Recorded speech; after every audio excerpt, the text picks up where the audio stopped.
you get them both from the shop. You can clearly see the red on the one near here.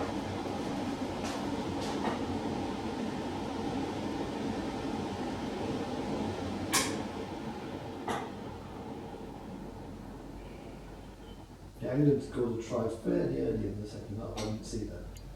Then,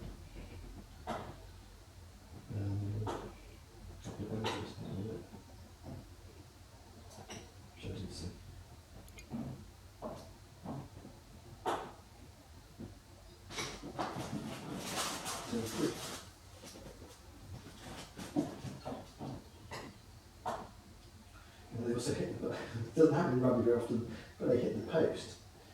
One of the England forwards was going for the line, and he literally, because of his angle of run and the tackling, they pushed him onto the post rather than, do you see what I mean? So if he'd been running anywhere else, he'd have gone over. When he just hit the ball into the post too high up. If you hit the bottom of the post, you're okay. It was,